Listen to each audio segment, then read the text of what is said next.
I'm Lois Letchford. I'm the author of the book Reversed a Memoir and a Literacy Problem Solver. Lisa, thank you for joining us again. Tell me a little bit about you and why Yes, you're here.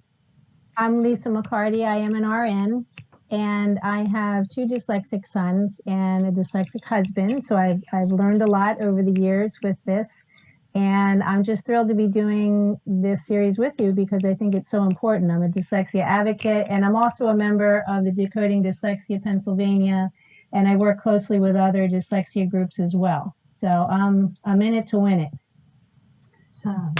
Love it. And Lenore, welcome. Welcome from Brisbane. Lenore is our second international guest. Thank you. Thank you for having me. I'm related to Lois. Am I allowed to say that? Yes, you can say that. We're sisters. And I have seen the struggles that Lois has been through with the schooling and the issues with working with the system. And I'm also a registered nurse, and I happen to work in trauma in psychiatric care for people who've been very traumatized throughout their life. And I've seen the effects of like very, what you call huge traumas on individual lives. But then what we fail to take into account are all the small traumas that also affect us. And so I've taken that further, and I've done a Masters of Counselling, and my specialty is looking at trauma and how it affects us. And it really is much more than just like seeing an accident and having PTSD. Trauma it involves us all, actually, because we are all traumatized to a degree. None of us have perfect parents. None of us have that ability to really process trauma well as a child, and we need help to do that. And so many of us come into adulthood with issues of trauma that we don't even realize we have. And so that affects many just everyday people who go through experiences like not fitting in school, getting bullied, who tell their parents or don't tell their parents, and who don't even realize that it's affecting their nervous system and their brain. And the parents don't know how to help very often because they're often traumatized themselves and going through their own issues, seeing their child suffer. So that's just a little into, I think, what we're going to talk about today. Perfect. And yeah. Because you just said some things that were critical. Let me tell you how this series came about, if you don't know. And it's that my son Nicholas failed first grade way back in 1994. And I knew he wet his pants. I knew he bit his fingernails. And I knew he stared into space. I wasn't really aware of the teacher screaming and shouting at him every day. That took a long time to come out. And a couple of years ago, now this boy is confident. He's appeared to overcome these challenges. Confident, competent, and articulate. And I thought this will be fine. I can ask him now about what happened in first grade. And my son shut down. He cried and his tongue went round in his mouth. I took a video of it and I deleted it because I didn't want anyone to see it. And it was on talking to Lenore that we realised the implications of it and what had actually happened during that first year. And Lisa lives with it more on a daily basis. I'm in the thick of it right now, and it's scary. And we do what we can, but it's hard for these kids, I think. And a lot of adults that I talk to, they have had to live with this. And the lucky ones find out what the nature of the problem was, and they're able to sometimes, get a little peace with it. But other people don't, and that scares me. And I actually work as an RN in an inpatient drug and alcohol facility. And, I also so I'm speaking with adults that have been through some problems with school.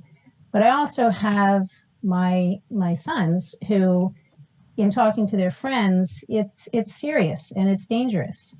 And it's as a parent, it's traumatizing too, I would even add. It's hard for parents to watch this and the things that we hear the kids saying. And so I'm just so excited that Lenore's with us to give us some information about what happens to the brain, and there's our Lois has our poster up there, which is terrific. So yeah, I'm right in it. Lenore. That's a really great place to start, Lois. Should we start now with your poster? Yes, I've posted this on a number of occasions, but Lenore, would you talk us through this? I'll walk you through. Now, might I add, I'm no great expert on the basic neurobiology, because, but this stuff is just becoming so well known, especially in the therapy and counseling and psychology circles. So if anyone is interested, I just give you a good source, and that is Dan Siegel. He's the originator, what we call the hand model of the brain, and it looks at these basic areas: the survival brain, the emotional brain, and the executive brain. Now, if we start with the survival brain, that is our automatic brain, and that just connects to the heart, breathing, and digestion. It's very important in our the fight-flight reaction. When we experience danger, that part of the brain alerts, and we go into fight-flight mode. So everyone, I'm sure, has heard of the fight-flight-freeze reaction. That originates in our survival state. That's not under our automatic, or that's not under our control. So that happens automatically.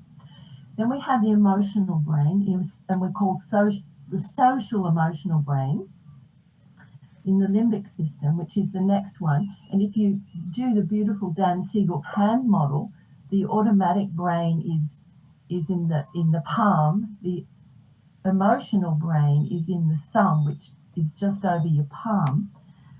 That part of the brain is to do with connecting to people. It's very involved in our attachment when we are children, how we connect to others. Our memories are all stored there, and that's also connected to the fight underneath part of the brain. So sits right over the fight-flight, so very involved in that. And the final part of the brain, this executive or smart brain, which is our top fingers, which just curl over the top. That's our learning brain. Now, this is a very important piece of information to remember for anybody. And this is very simplified. So please, if I sound like I'm talking to children, it's just so everybody can get it. But it's very good information to know. So with our learning brain, it's very important we are in a relaxed state to be able to have our learning brain functioning. So when we're in any state of stress or distress, which is activating our survival brain, our cortex literally goes offline. We flip our lids, as Dan Siegel says. So the learning brain does not function. We can't think clearly when we're under stress. And it's only through, and it's actually the actions of the activity of the emotional social brain. And as we start speaking, as we can start connecting, because our speech is on our smart brain, executive brain. So when we can start activating the social brain and our speaking brain, that we can start to calm that survival system and get our learning online again. Now that's very important basic information to understand. Is that clear, Lisa? Yeah, I like the explanation is very clear, and it makes sense when I think back on some of the comments that I've heard the kids say, or just in talking to my husband and other people who struggle with this, because it's definitely harder for them when they're feeling that anxious. And exactly. Now I can see why. Exactly, because that part of the brain is basically offline. Your learning brain doesn't work when we have our stress levels up high. and often with children going through, even more so with repeated stress, then you learn to be in that state of constant trying to function in that state, because you develop defensive patterns, which are all about protecting yourself. So defensive patterns of approaching people within our social brain, then it's more about protecting yourself than approaching people. Situations feel more dangerous. So you're about protecting yourself, and you're not open to learning and trying out new things and asking questions. Does that make sense? Yes. Yeah. Lenore, you said, that the children, something goes wrong and they don't tell their parents, or that, the parents aren't aware. Can you tell us more about that, please? Well, I think there's probably many reasons, but to me, I think it's very much about that protective, those patterns of protection rather than, and defensive patterns where they're trying to protect themselves rather than, and like feeling like they're not good enough and something's wrong with them. They'd start developing an identity around this. So it's my fault and I should be able to figure this out. Nobody can help me. That sort of thinking is all connected to this. So there's probably many reasons, Lois. I don't know. Sometimes it's like you said with Nicholas. There are no words. Yeah. They don't even know how to put it into words. What's happening, especially when you're a younger child, right? And that was Nicholas's experience. Yeah. Would you say that how it was for you? Well, you've said a few things then, that it's defensive, that it's my fault, and the children don't have the language to say, I'm hurting even. I can't do it. And then in our other talks, you've talked about children failing in school. Then the parents get the call, your child's not doing well. What's the family reaction?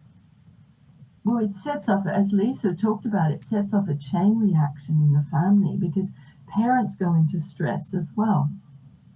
I mean, the parent, Lisa, you said, you as a parent, it's trauma for you. Everyone is affected when their child is hurting to the extent that reaction of your stress response is up. What do I do?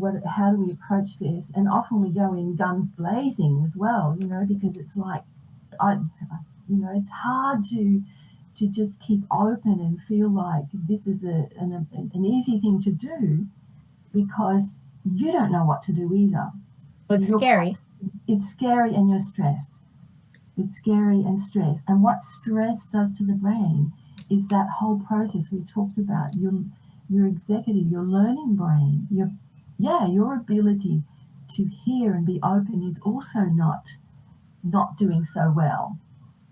So the most important thing for a parent is to know, first of all, okay, just keep calm, keep, knowing how to calm yourself. And that might not be an easy thing if you haven't dealt with this thing before, if life's just been okay before.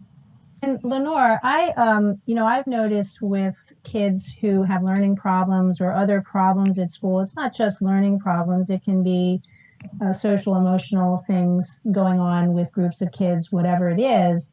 When they start to get that, when that fight or flight is happening, even before they get into the building, and they're coming up with my stomach hurts, I'm sick, I can't go to school, and then they get into truant behaviors and things like that. And then, of course, they're also looked at as behavioral problems at that point. And can you talk a little bit about what you see with when that stress is happening, like when it's almost as though you expect it to be bad, you expect to be, to have your learning environment not go well. It's that expectation of, trauma or being scared or being in that fight or flight. Do you see then kids shut down? I mean, I've seen this in my own family, but I can imagine it happens to many more, where you go from trauma to just shut down. That is exactly right, because it's those levels of stress in the body where you have that heightened response first of all, but then when you're absolutely at that point where you can't take any more, you shut down, because that's the only way to survive in that environment. That is absolutely, that's described so beautifully by other authors, how that happens, and then you disconnect, and you can, and that can go so far as you can disconnect from your body and from the environment. You go often into the daydreaming, or you disconnect into other forms of behavior that give you something, like bad behavior you describe. But it's very much connected to those repeated states of trauma and stress, I might add, produce those patterns of defense, those defensive patterns where you, like you talk about, your expectations are, this is not going to go well.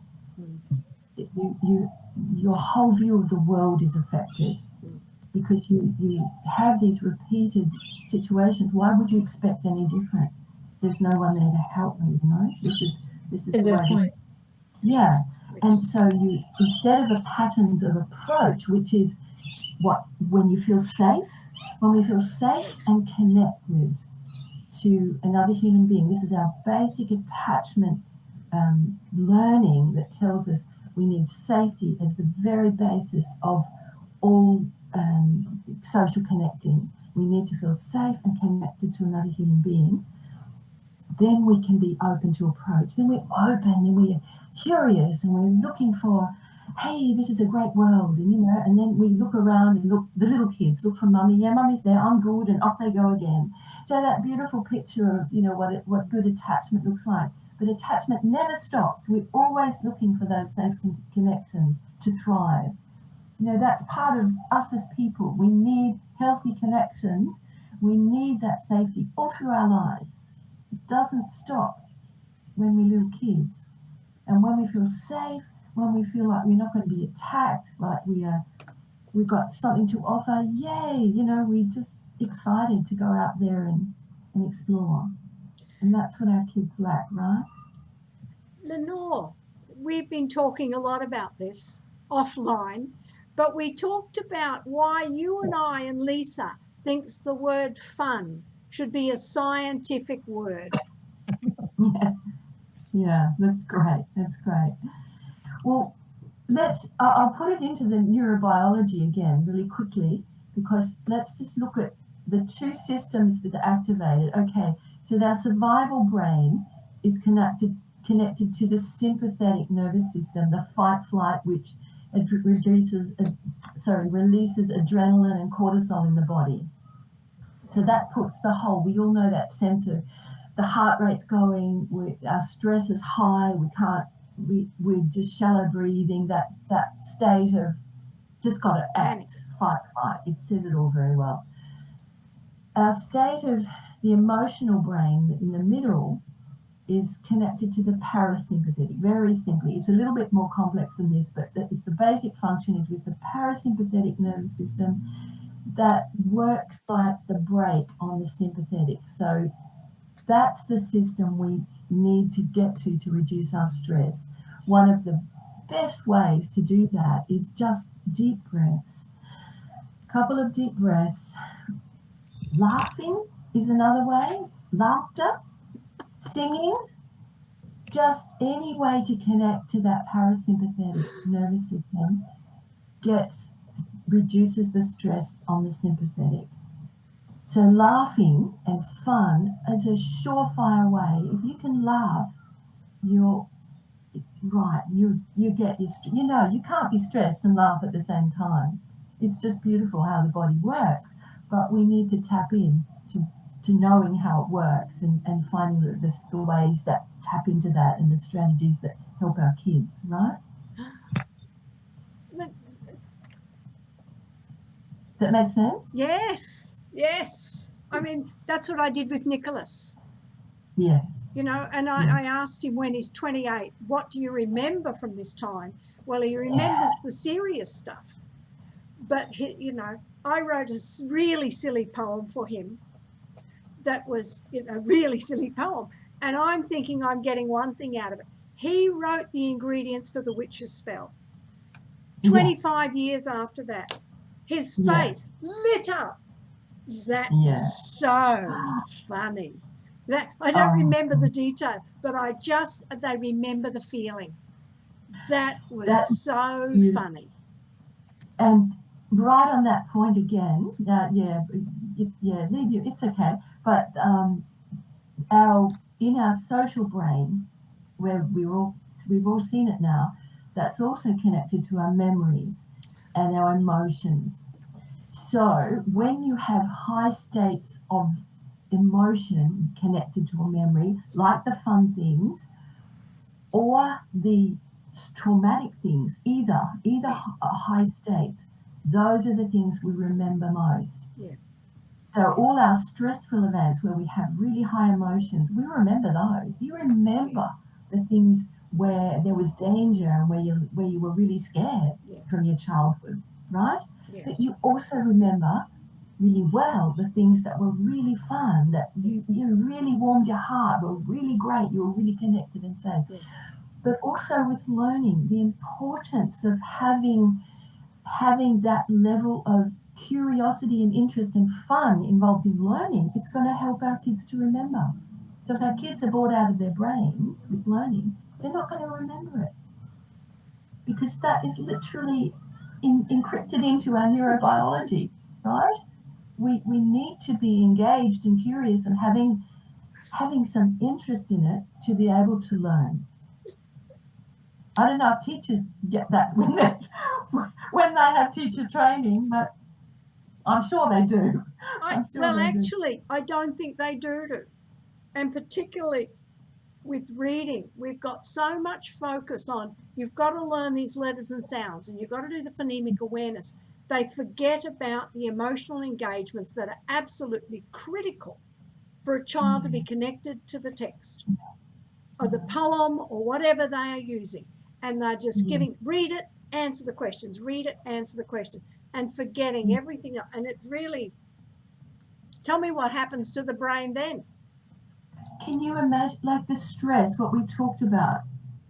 Now there's different, like trauma is not those big things that happen, and repeated trauma is not that just all the big negative events. Trauma is anything that's stressful, that feels overwhelming, right?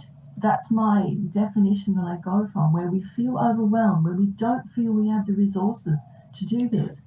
Our stress levels are up there. Yeah. So you've got repeated tests happening in schools, repeated questions with children who don't grasp the basics.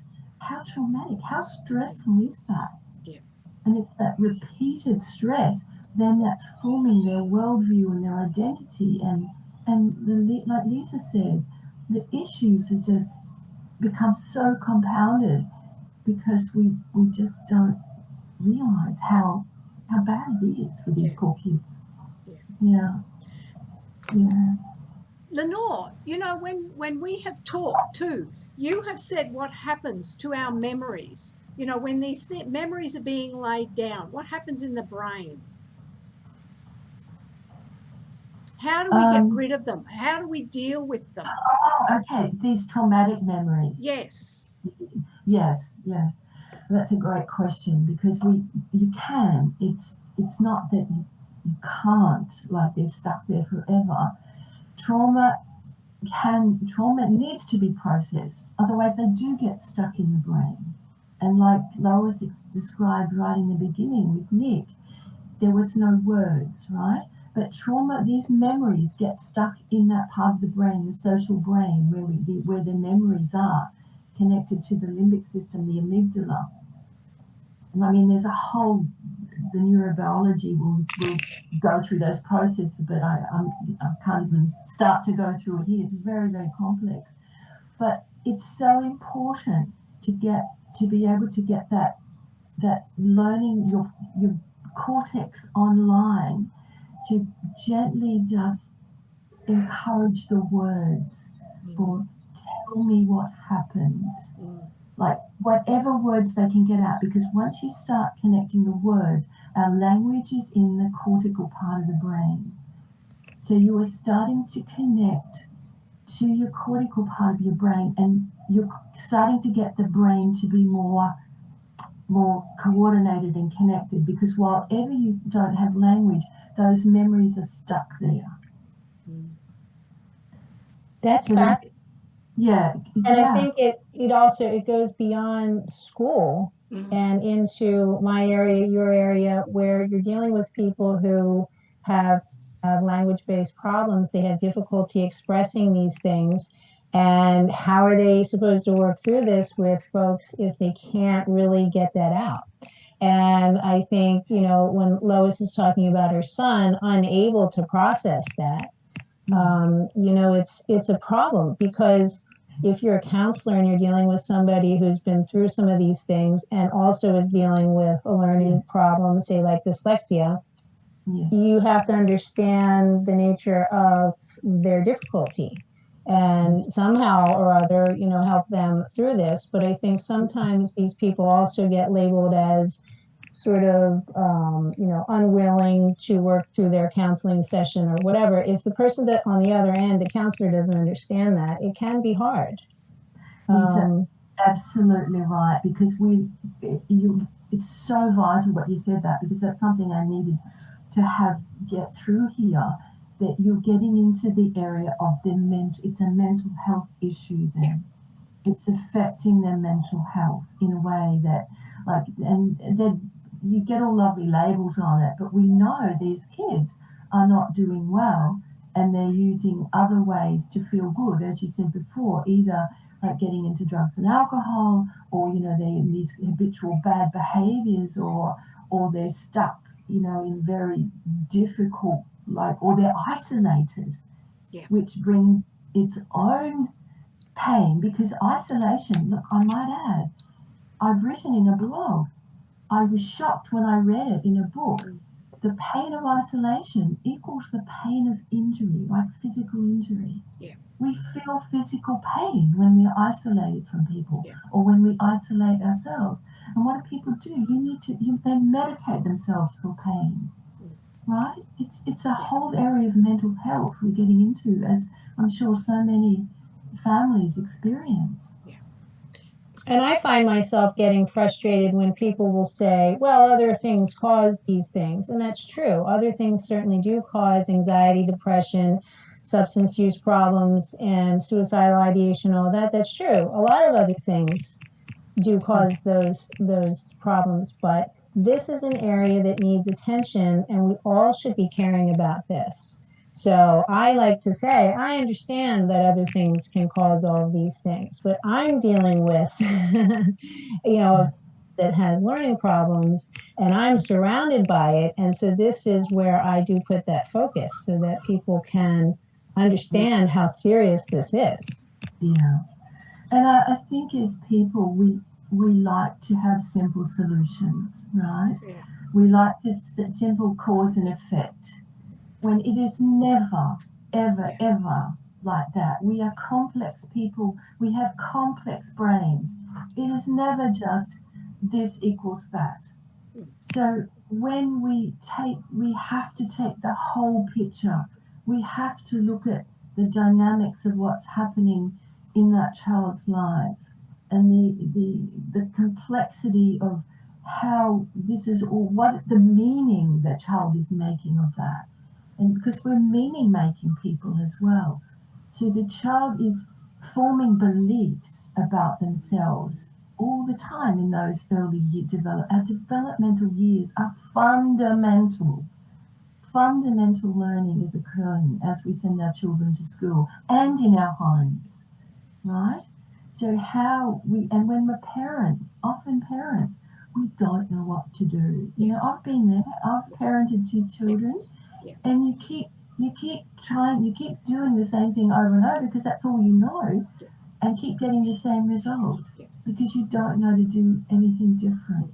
And we all do it, it's not we're bad parents, but it's just that we don't know how to help our children. And it's painful. It's a really painful place to be. Lenore, you talked about, the little saying that you have, the problem is not the problem. Yes. And that, I think, is that what you're talking about now? Absolutely. That was exactly on my mind, because we see a problem in front of us. The teachers see a problem in front of them, like the behavior problems, or this child is not paying attention, or, I've got a class full of kids and I've got to get through this class with all these tests and test results and all this. So they're focusing on their problem.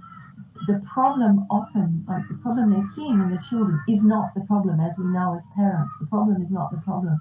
It's the deeper issues that, certainly with dyslexia, there's a whole issue of that you're not addressing that level. So definitely the problem is a great way to remind yourself that this is not the real issue, and dig a little bit deeper. So if you're trying to deal with it, it's about digging a little bit deeper, because every person is different. Every child is different.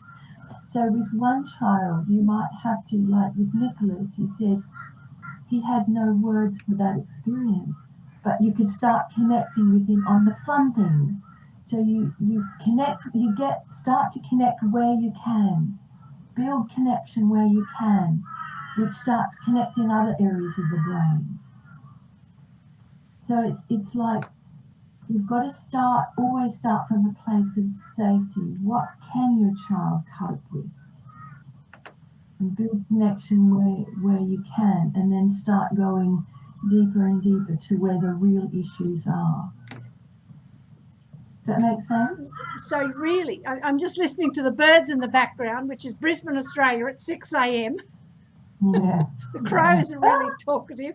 But also, Lenore, what you're saying then is when children are struggling, the first thing should not be deal with the letters and sounds. We have to find other ways to connect with the child before you even start dealing with the things that they are struggling with. Oh, that absolutely makes total sense from a neurobiological sense, in a neurobiological way, because you're trying to push the very thing they're really, really stressed about, right? So you have to go back to where they feel safe. Yeah. So what's something they can feel in control of? What do they get? What is their level of mastery? Yeah, for a teacher's term, I guess. You just said it. What do they get? So you've got to start with their strengths. Yes, absolutely. Because they feel safe in that. Yeah. And I'm sure that's totally, you saw it with Nicholas, right? Oh, yes. Yes. Yeah.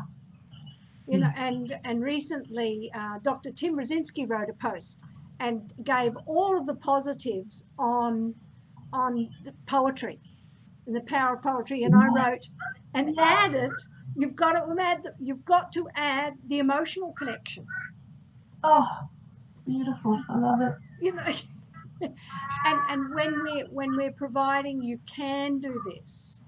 Before we start doing the things they struggle with, we're giving them a foundation of confidence and of strength building. Exactly, because they feel safe within that environment. They feel connected, and then the learning brain is fully connected online, and you've got the brain doing all what it's supposed to do, working like as it's supposed to. It's, and I think it's really vital to remember whatever you can do to bring that brain, the cortical brain, the learning brain online. That's what's vital. That's safety, safe connections, and but emotional, I'm okay, I can do this. Yeah. That is vital, right? I can do this and I want to do this. Oh, It's the one to the other, isn't it? I have a little 2-year-old grandchild, and that's what he says. I do it. That's his favorite thing when he's doing a puzzle. It's so exciting. I do it. And so he's excited to do the next one and something that's a bit harder. It's beautiful to see, isn't it? That's what I got from Nicholas when we had that time, the time in Oxford, was that, I tapped into his curiosity and his strengths. And he said recently, I started to love learning there. In fact, he wrote that in Yes. the beginning of his PhD thesis. Yeah. This is the place where I learned that I could learn. And I Yes. never want to stop learning. That's what he says now. Yes. Oh, that is just beautiful. Lisa, is that your experience? Have you had any positives with your children in their learning? Well, yeah, I have. And actually, Kieran's been working with Lois. And the first time he worked with her, I almost fell over when I asked him how it went because I had to go to work. And he said it was actually fun. And I almost hit the floor. I thought I've never heard him, say that about the thing that's most difficult for him. So that was really exciting. But Lois and I have had some conversations about this, and and we really think that a connection has to be made in order for them to feel like it's or have wins, get some wins, as I call it. We actually have a question. Do you see that from Yes. Zena? It says, "How did you cope with?" Or how did you train or help yourself associating learning with trauma? So how did you come to connect the dots there? I think Lois, that's but I remember Lois telling me that story of Nicholas where he had no words. Remember? Yes. So Yes. that can you just say that experience? I think this is a vital piece of information because people are not seeing that it's traumatic and the stress of what our children are going through. So I think it's really important that this is exactly what we're trying to get across in this message, right? Yeah. Well, the question is, how do you train yourself out of association with learning with trauma? So how do you... Oh, sorry. Yeah, no. I think I said it wrong. Yeah. Okay. Right. So once it's there, how do you say, every time I go into this situation, really you're in a panic mode? Oh, exactly. Great question. Oh, dear peoples. Oh, you poor darlings. Yeah. So remembering these two states within our body, recognizing that our survival brain is connected to the fight flight and our social safety is connected to this parasympathetic system. So when we recognize that we're in that state of heightened alert, we're in that state of stress, yes, that's when it's so vital to take some deep breaths. Say to yourself, I'm stressed, I'm scared. Put words on it, because that starts to help connect your learning brain to bring your stress down. Take some deep breaths. Give yourself some gentle words. It's okay. You're okay. You're going to be okay. We're going to find a way, somehow to get through this. Like, I hope you've got some connecting somewhere. Or we've got to find some help in this. Just some words of encouragement. But the deep breaths, I can't stress enough how vital our intentional deep breaths are to reduce our stress levels going into that situation. And gentle words to ourselves, or finding a safe person who can help you through it. Absolutely vital. We have to find safe connections to help us work with this. Lois, you're crying about this. Oh, well, she's saying, this Zena has written, how do you cope with being brought down while learning how you learn? And that's that you need help. Did you answer that, Lenore? You need help. You need safe people to help you because you don't have the resources yourself. That's why you're struggling. You don't have the resources. And trauma, as I said right in the beginning, is when we are overwhelmed by our experiences, by what's happening around us, when our internal resources are overwhelmed. That's traumatic. That's a traumatic environment for us. Our stress levels are up. And when you continually go into that stressful environment, it's actually damaging our brain. Yeah. And we need help. We need help. And when you do have the learning, you want it to be, it's not delivered in a way that is engaging. So it's got to be more of a fun. So how can we take that learning and turn it into something that will make you laugh? Or can we turn it into a song so that the brain is able to take in this information? Yeah. I mean, I think that's that's how I operate when I'm dealing with the most damaged children, because if it's not fun, forget it. Yes, exactly. And Lois, that you've gotten to that place by pure instinct and seeing what works. But the neuroscience totally backs everything up that you've done. Yeah. And like you had that safe connection with Nicholas. Yeah. So then you could build on that. But it is vital, for parents to understand this is not the child's fault. Yeah. It's not. And often, we're in a difficult school system where they've got all their checklists and whatever else they've got to get through. But those techniques that you employ, get it out there. You're doing a fantastic job just getting it out there and making that known, because they work. Yes. There's another comment from Zena. That was powerful. Do you think that it is true for both children and young adults? Yes. I'm not sure what that is. That's a pronoun, but where you go, Lenore? Trauma. Yes. That we all need those safe connections, and we all can be traumatized throughout life. Just because we get to adulthood doesn't mean to say, we've got all the answers to everything, if that's what she's referring to. But it's about learning these techniques for managing our own stress as parents, first of all, in helping our children. We have to learn to just bring our own stress levels down, because we're teaching our children how to do that as well as we do it. Our children model what we do. So if we're getting more and more stress, our children are learning that as well. Yeah.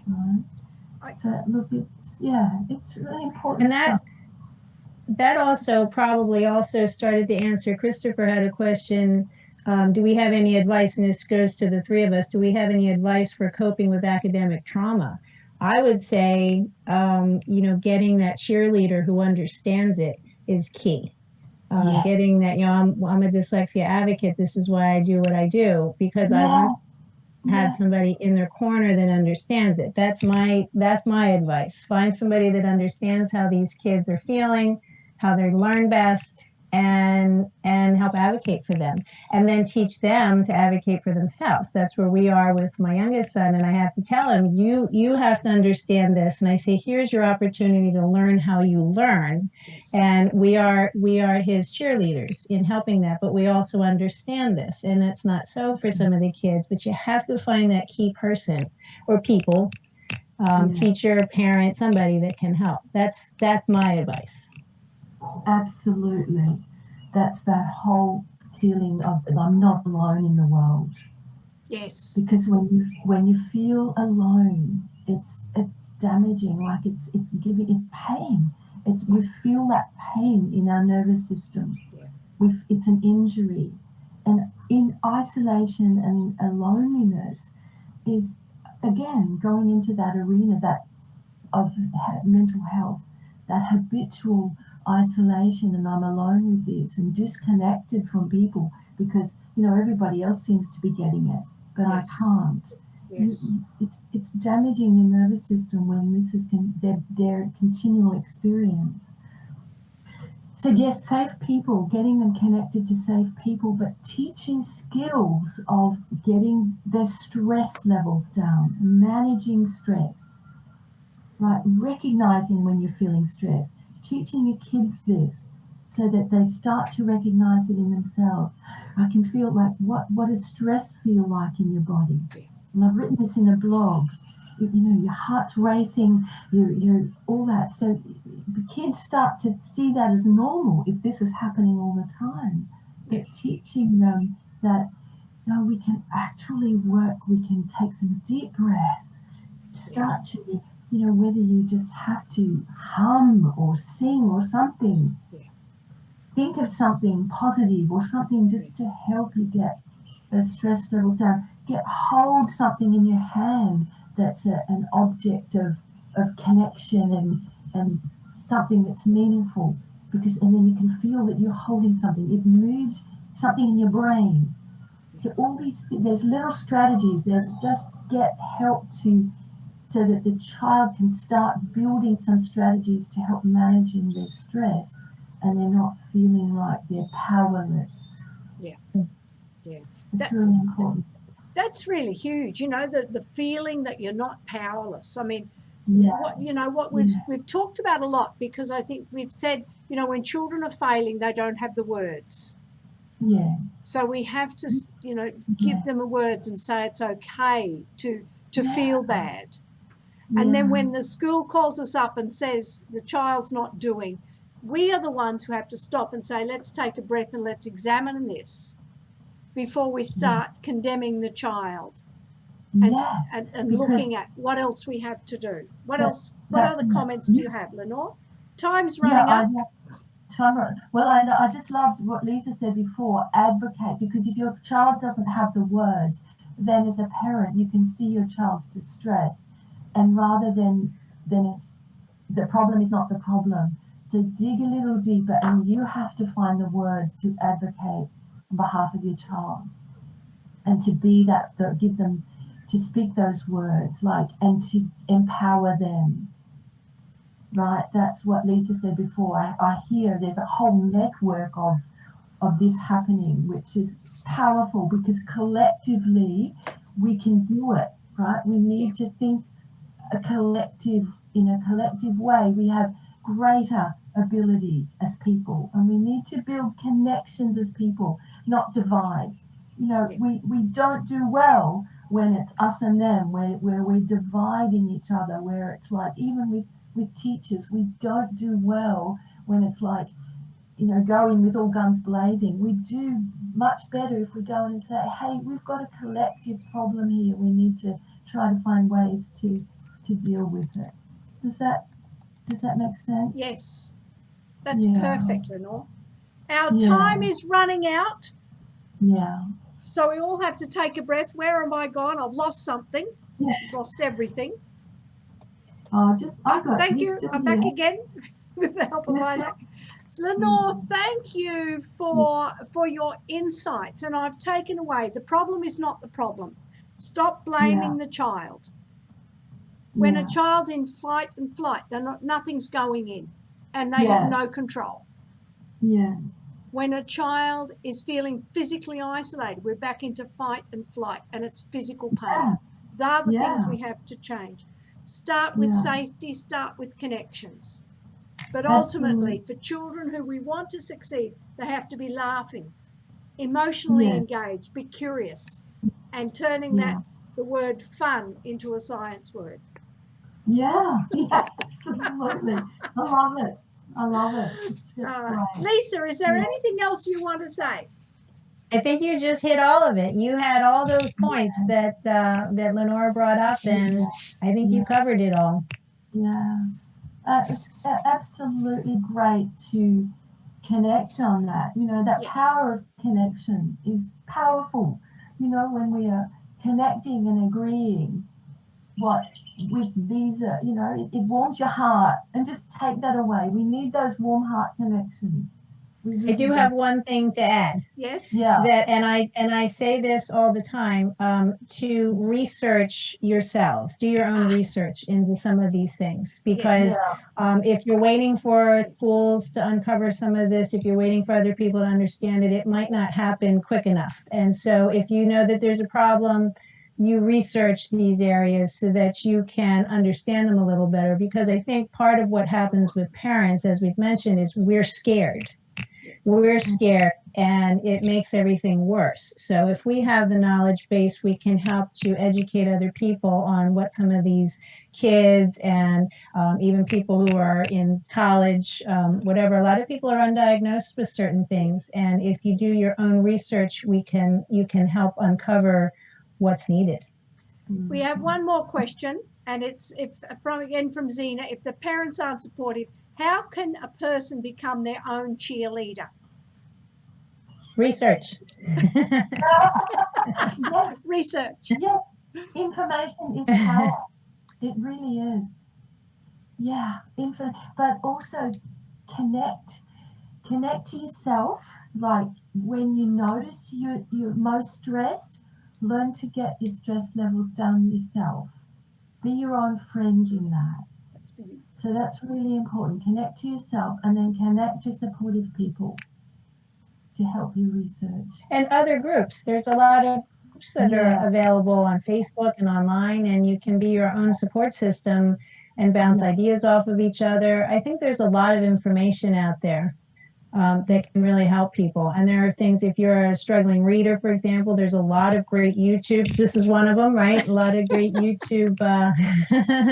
Lois Letchford, she's got a lot of great ideas and information that if you can't read well, or if that's stressful for you, this is the digital age. There's so much information out there. You just have to put your mind to it and dig for it. And it's doable. Let's do it. Well, thank you, Lisa. Lisa, where can we connect with you? Well, I'm on Facebook, and again, I mentioned I'm also with Decoding Dyslexia of Pennsylvania. I'm on LinkedIn, sort of, but I don't really check that. One of these days, I'll get into that, I suppose. Mostly Facebook. And Lenore, you can connect to Lenore through me. Ask me a question from my website. Sorry? Facebook. Lenore's on Facebook. Great to hear. Now, where's my conclusion? Can connect with me because I'm the author and I'm doing all this social promotion. It's all part of me. Yes. Please hit the like and subscribe button because that helps the YouTube data and the YouTube algorithm. I didn't hear that. And my channel, it helps promote everything that we do. Find me on my website, loisletchford.com, and I'm on Facebook on loisletchford.com, on Twitter and LinkedIn as well. Twitter is at @LetchfordLois. So great, Lenore, thank you for getting up early. I did that. You're welcome. Oh, you can buy my book on Amazon as well. Amazon is the easiest place. The comment that comes out every time is that every educator should read my book because Nicholas had an extraordinary story and I talked about it on my YouTube video yesterday that came out today.